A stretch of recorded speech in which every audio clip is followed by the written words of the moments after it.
Hello बच्चों, आप सभी का स्वागत है हमारे यूट्यूब चैनल में। आज की इस वीडियो में बिहार बोर्ड 2026 में एग्जाम देने वाले विद्यार्थियों के लिए यह वीडियो बहुत ही इम्पोर्टेंट होगा, क्योंकि इस वीडियो में वीवीए जो सब्जेक्टिव क्वेश्चन इकोनॉमिक्स जिसे अर्थशास्त्र बोला जाता है, तो पूरे चैप्टर से जितना भी वीवीए सब्जेक्टिव क्वेश्चन बन सकता था उन सभी क्वेश्चन को लेकर आए हैं। तो आपको इस वीडियो को शुरू से लेकर अंत तक जरूर देखना है और कमेंट में बताना है कि आपको यह वीडियो कैसा लगा है।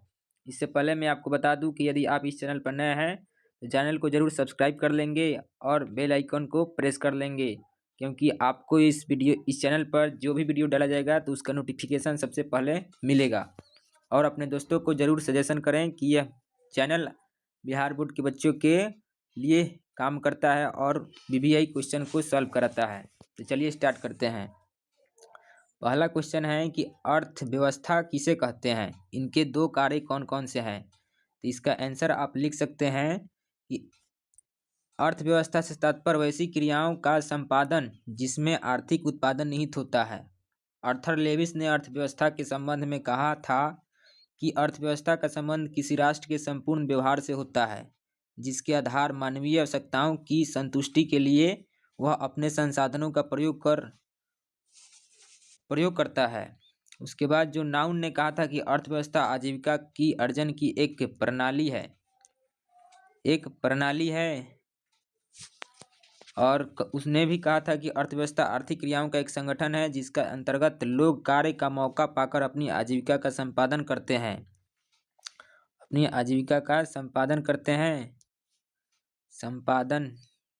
हैं।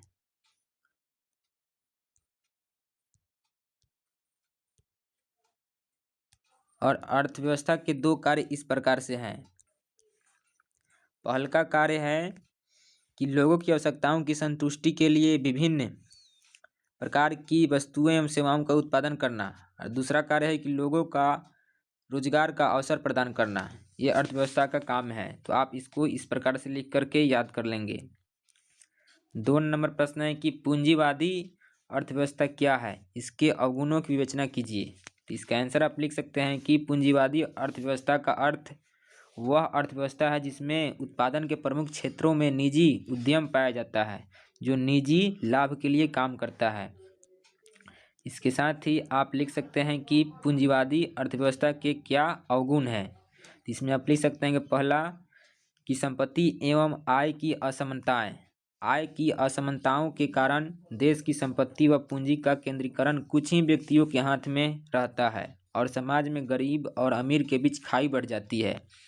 इसका दूसरा अवगुण आप लिख सकते हैं कि सामाजिक कल्याण का अभाव का होना। पूंजीवादी अर्थव्यवस्था में स्वहित एवं कल्याण की भावना सर्वोपरि होती है तथा सामाजिक कल्याण की भावना का पूर्ण रूप से अभाव होता है। इसके बाद जो 3 नंबर प्रश्न है कि सतत विकास की आवश्यकता क्या है, इस कथन को स्पष्ट करें। तो इसका आंसर आप लिखेंगे इस प्रकार से कि विकास के क्रम में प्राकृतिक संसाधन जैसे कि जल, वायु, जंगल, पेट्रोल, कोयला, गैस आदि का उपयोग होता है। अत्यधिक उपयोग से भावी पीढ़ी के प्राकृतिक संसाधनों की उपलब्धता घटती है। इसके कारण भावी पीढ़ी इसमें वंचित हो सकते हैं। इनका अत्यधिक उपयोग पर्यावरण प्रदूषण की समस्या को बढ़ा देता है, जिससे जीवन एवं भविष्य का विकास प्रभावित होता है। अतः वह सतत धारणीय आर्थिक विकास का अर्थ है कि पर्यावरण को बिना नुकसान पहुँचाए हो तथा वर्तमान विकास की प्रक्रिया भविष्य की पीढ़ियों की आवश्यकताओं की अवहेलना ना करे। सतत विकास का मतलब है पर्यावरण को बिना नुकसान किए बिना अपनी आवश्यकताओं की पूर्ति करना होता है। 4 नंबर प्रश्न है कि बिहार की आर्थिक पिछड़ेपन का क्या कारण है। वीवीआई क्वेश्चन है, 5 नंबर जरूर पूछेगा आपके एग्जाम में। बिहार के पिछड़ेपन के दूर करने के उपाय को लिखें। इसका आंसर आप लिखेंगे कि बिहार में पिछड़ेपन के निम्नलिखित कारण हो सकते हैं। कौन कौन से कारण हैं? तो पहला कारण है आपके सामने तीव्र गति से बढ़ती जनसंख्या। तो इसमें आप लिखना होगा आपको कि बिहार में तीव्र गति से जनसंख्या में वृद्धि हो रही है। 2011 की जनगणना के अनुसार यहाँ की जनसंख्या 10,38,04,63 करोड़ हो गई थी। ठीक है, बढ़ती जनसंख्या विकास में बड़ी बाधा है। अगर जनसंख्या बढ़ेगा तो विकास करने में कठिनाइयाँ होगी, तो ये भी पिछड़ेपन का कारण हो सकता है। दूसरा कारण है कि धीमी कृषि का विकास। राज्य की अर्थव्यवस्था कृषि पर आधारित है। यहाँ की कृषि व्यवस्था उन्नत नहीं है, जिससे कृषि पिछड़ा हुआ है। हम जानते हैं कि भारत एक कृषि प्रधान देश है, उसी प्रकार जो बिहार राज्य है ये भी कृषि प्रधान राज्य है। तो इसमें कृषि की जो दशा है वो भी बहुत ही खराब है, पिछड़ा हुआ है। तो ये कारण हो सकता है। तीसरा कारण है कि उद्योग धंधों का अभाव। झारखंड के अलग होने से अधिकांश उद्योग धंधे झारखंड में चले गए, जो कि पिछड़ेपन का प्रमुख कारण है। बिहार में उद्योग धंधे का अभाव तो है ही, पहले झारखंड जो राज्य था एक में था, जैसे ही अलग हुआ तो जितने भी राज्य में थे उद्योग सब झारखंड में चले गए, तो पिछड़ेपन का कारण हो सकता है। इसके बाद जो चौथा कारण है, बाढ़ एवं सूखे से क्षति। बिहार को बाढ़ एवं सूखा से प्रतिवर्ष काफ़ी क्षति उठानी पड़ती है। प्रत्येक वर्ष सीतामढ़ी, मुजफ्फरपुर, दरभंगा, मधुबनी, सहरसा आदि जिलों में बाढ़ तथा सूखे की स्थिति देखने को मिलता है। बाढ़ भी एक कारण हो सकता है। पांचवा कारण है गरीबी। बिहार भारत के बीमारू राज्यों में एक है। जो बीमारू राज्य हैं भारत में, उनमें बिहार का नाम आता है। प्रति व्यक्ति आय राष्ट्रीय औसत आय से कम है। इस प्रकार यहाँ गरीबी का कुचक्र चलता रहता है, गरीबी भी है। इसके अलावा आप छठा नंबर में कारण लिख सकते हैं पिछड़ेपन का, कि प्राकृतिक संसाधनों के समुचित उपयोग का अभाव। बिहार में उपलब्ध प्राकृतिक संसाधनों का समुचित उपयोग नहीं हो पा रहा है। झारखंड के अलग हो जाने के बाद यहाँ वन एवं खनिज की कमी हो गई, इससे पिछड़ेपन का शिकार हो गया। तो आप बिहार के पिछड़ेपन के कारण को, इन 6 जो हम कारण बताएं, इनको अच्छे से लिख करके जरूर याद कर लेंगे, क्योंकि इसके अलावा 7वां कारण भी यहाँ पर है, कुशल प्रशासन का अभाव। बिहार में प्रशासन व्यवस्था की स्थिति भी काफ़ी खराब है। प्रशासन व्यवस्था कहने का मतलब जो सरकार के द्वारा प्रशासन चलाया जाता है, शासन, उसमें भी खराबी है। इसके अलावा इसको दूर करने का भी उपाय आपको बताना था, तो आप इसमें भी लिख सकते हैं कि बिहार का आर्थिक पिछड़ेपन आर्थिक, सामाजिक एवं राजनीतिक कारणों का संयुक्त परिणाम है तथा इससे समृद्ध एवं कृषि एवं ग्राम प्रधान राज्य है। जो बिहार है वो कृषि एवं ग्राम प्रधान राज्य है, अतः कृषि के विकास और आधुनिकीकरण के बिना संवर्धन संभव नहीं है। बिहार में कृषि वर्तमान स्थिति अत्यंत शोचनीय है। इसमें सुधार के लिए भूमि सुधार कार्यक्रमों का प्रभावपूर्ण कार्यान्वयन, सिंचाई सुविधाओं का विस्तार, कृषि कार्यों के लिए पर्याप्त बिजली की आपूर्ति, बाढ़ एवं जल जमाव की समस्याओं का समाधान आवश्यक है। बिहार की भूमि उर्वर है और यहाँ कई प्रकार की व्यावसायिक फसलों का उत्पादन होता है, अतएव इसके पिछड़ेपन को दूर करने के लिए राज्य में खाद्य प्रसंस्करण उद्योग विकसित करना भी आवश्यक है। तो हमने आपको बताया कि बिहार में कृषि के पिछड़ेपन के क्या कारण हैं, साथ में बिहार के पिछड़ेपन का क्या कारण हो सकता है। तो कारण भी हमने बताया और उसका निवारण यानी कि क्या उसका सुधार करने की उपाय हो सकते हैं वो भी आपको हम बताएं। तो ये जो क्वेश्चन था आपके एग्जाम में 5 नंबर का प्रश्न पूछता है, जो कि दीर्घ उत्तरीय में आता है। यहाँ से आपको एग्जाम में सीधे प्रश्न देखने को मिलेगा। इसके बाद जो अगला प्रश्न है 5 नंबर की, अर्थव्यवस्था की संरचना से आप क्या समझते हैं।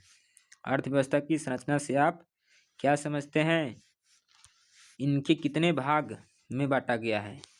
तो अर्थव्यवस्था का व्यवसाय अथवा आर्थिक क्रियाओं के आधार पर अर्थव्यवस्था की संरचना की जाती है।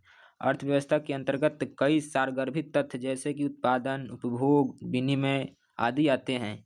इनमें कई गतिविधियां संचालित होती है, जिनमें बीमा, बैंक, व्यापार, कृषि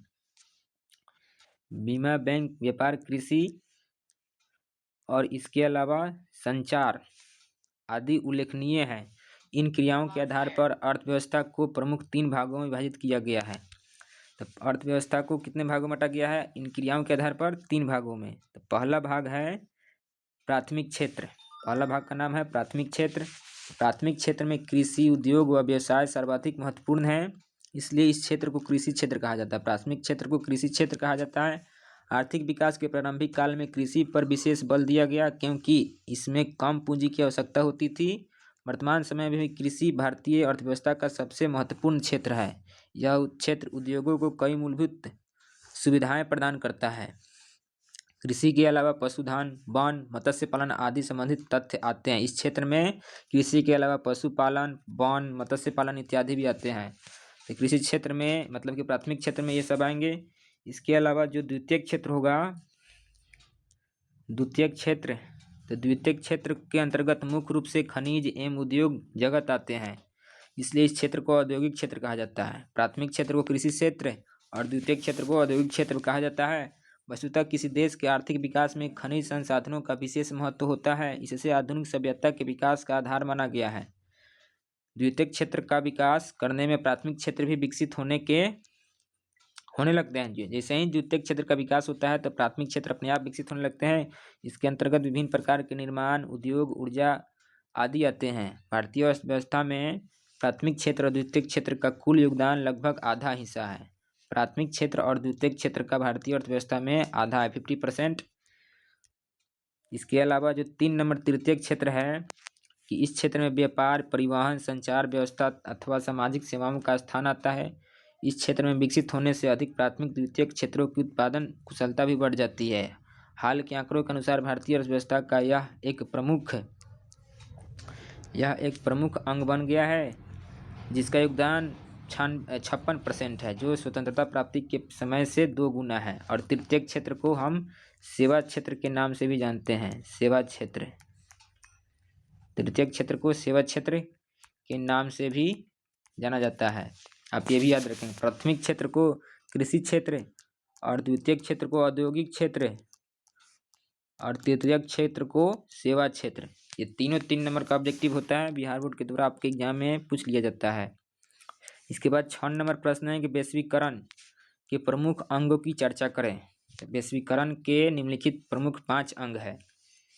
पहला अंग है पूंजी की पूर्ण परिवर्तनशीलता। इसका अर्थ है कि निर्यातकर्ता अब निर्यात द्वारा प्राप्त अर्जित विदेशों में मतलब विदेशी पूंजी को बाजार में बेच सकते हैं। 2 नंबर में आप लिख सकते हैं पूंजी का स्वतंत्र प्रवाह। इसके अंतर्गत किसी भी देश के पूंजीपति भारत में अपनी पूंजी का विनियोग कर सकते हैं और भारत की पूंजीपति विदेशों में अपनी पूंजी का विनियोग कर सकते हैं। 3 नंबर में आप लिख सकते हैं कि श्रम का स्वतंत्र प्रवाह। तो श्रम का स्वतंत्र प्रवाह एक देश से दूसरे देश में किया जा सकता है। इसके अलावा जो 4 नंबर में आप लिख सकते हैं कि तकनीकी का स्वतंत्र प्रवाह। इसके अंतर्गत बिना किसी रुकावट के तकनीकों का अन्य देशों से आयात किया जा सकता है। 5 नंबर में लिख सकते हैं आपकी व्यवसाय एवं व्यापार संबंधी अवरोधों में कमी। व्यापार तथा व्यवसाय में जितने अवरोध हैं उनमें कमी होने से वस्तुओं एवं सेवाओं का बिना रुकावट के आदान प्रदान किया जा सकता है। तो वैश्वीकरण का आप इतने 5 जो अंग है उनके बारे में इस प्रकार लिखेंगे तो आपको 2 नंबर या मिल जाएगा नंबर आपके एग्जाम में। 7 नंबर प्रश्न है कि वैश्वीकरण का सेवा क्षेत्र पर क्या प्रभाव पड़ा है। सेवा क्षेत्र कहने का मतलब तृतीयक क्षेत्र। तो वैश्वीकरण से सबसे अधिक प्रभाव सेवा क्षेत्र को हुआ।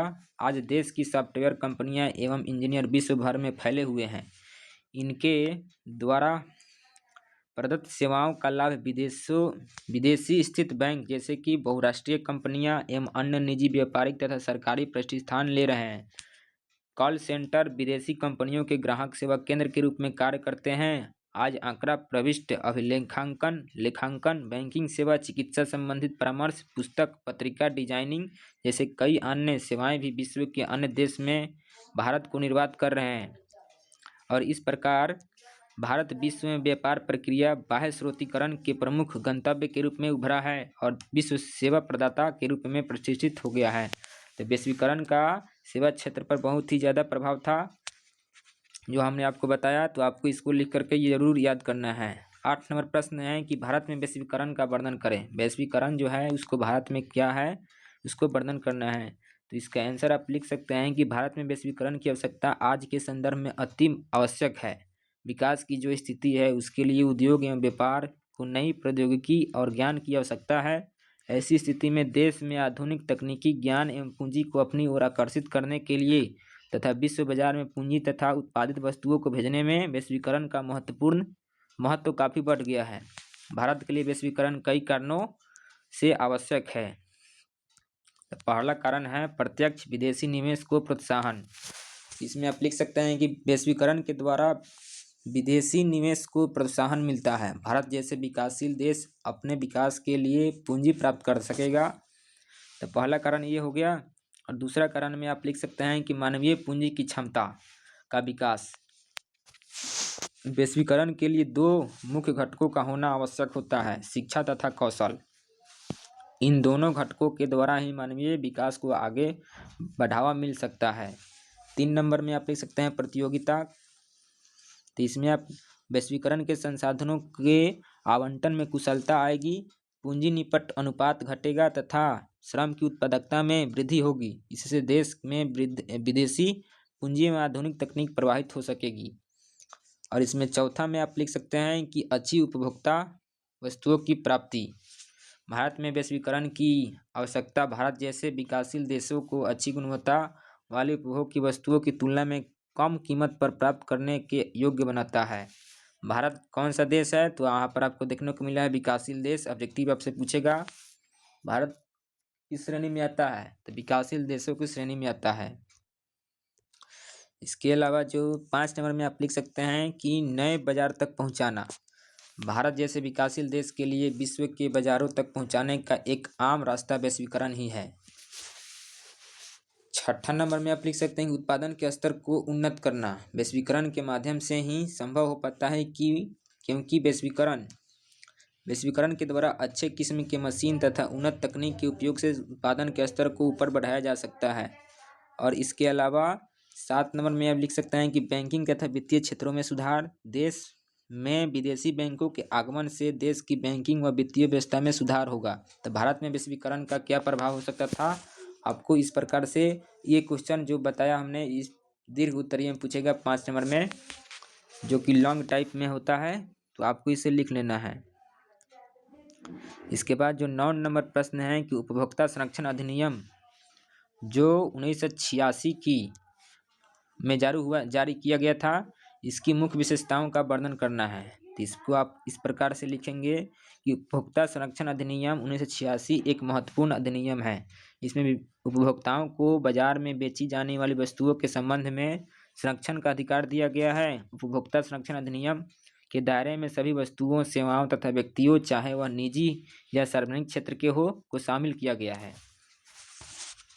जिसके तहत उपभोक्ताओं को यह जानने का अधिकार प्राप्त है कि वस्तु या सेवा की गुणवत्ता, परिणाम, क्षमता या शुद्धता, मानक और मूल्य के बारे में जानकारी प्राप्त कर सकता है। उसे यह अधिकार दिया गया है कि उसे जो वस्तु या जो सेवा मिल रही है वह खतरनाक तो नहीं है, ताकि वह अपना बचाव कर सके। उपभोक्ता संरक्षण अधिनियम के निम्नलिखित विशेषताएं हैं। विशेषता में पहला विशेषता है सूचना का अधिकार, सुरक्षा का अधिकार, दूसरा है सूचना का अधिकार, तीसरा चुनाव या पसंद करने का अधिकार, और 5वां है शिकायत निवारण या क्षतिपूर्ति का अधिकार। इसके बाद आपको लिखना होगा कि उपभोक्ता के शिकायत होने पर पहले शिकायत जिला फोरम। उपभोक्ता में सबसे पहला शिकायत कहाँ किया जाता है? जिला फोरम में की जाती है। इसके बाद उपभोक्ता संतुष्ट न हो तो फिर मामले को राज्य फोरम में, फिर राष्ट्रीय फोरम में ले जाया जा सकता है। फिर भी उपभोक्ता संतुष्ट नहीं है तो वह आदेश के 30 दिनों के अंदर उच्च न्यायालय में अपील कर सकता है। लेकिन सबसे पहले जिला फोरम में, उसके बाद राज्य फोरम में, उसके बाद राष्ट्रीय फोरम में, और उससे भी नहीं होगा तो उच्चतम न्यायालय, जिसे हाई कोर्ट नहीं, सुप्रीम कोर्ट, जिसे देश का सबसे सर्वोच्च कोर्ट सुप्रीम कोर्ट कहा जाता है, उसमें आप अपील कर सकते हैं 30 दिनों को अंदर। इसके बाद जो 10 नंबर प्रश्न है कि आप किसी खाद्य पदार्थ को खरीदते हैं तो किन किन बातों पर ध्यान देंगे, बिंदुवार उल्लेख करना है। VVI प्रश्न है, तो इसका आंसर आपको लिखना होगा कि किसी खाद्य पदार्थ को खरीदते समय निम्नलिखित बिंदुओं पर ध्यान देना चाहिए। पहला है, सबसे पहले उसके निर्माण की तिथि को देखना चाहिए, उसके बाद उसके एक्सपायरी डेट को देखना चाहिए, उसके बाद उसका मूल्य क्या है वो भी देखना चाहिए, और उसके बाद यदि कोई स्कीम हो तो वो भी आपको देखना होगा, और उसके अलावा वह किन किन पदार्थों से मिलकर बना है उसको भी आप देख सकते हैं, और उस पर कौन सा मार्क अंकित है। जैसे कि शाकाहारी खाद्य पदार्थ पर हरे एक मार्क का अंकित रहता है। तो आप यदि कोई खाद्य सामग्री खरीद रहे हैं तो आपको इन बातों का ध्यान में रखकर देखना पड़ता है।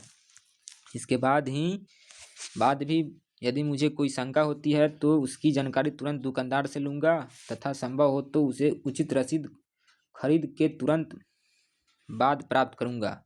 मतलब जो हम खरीदेंगे सामान, उसका जो उचित रसीद होगा उसे हम तुरंत ले लेंगे। कहने का मतलब यही है।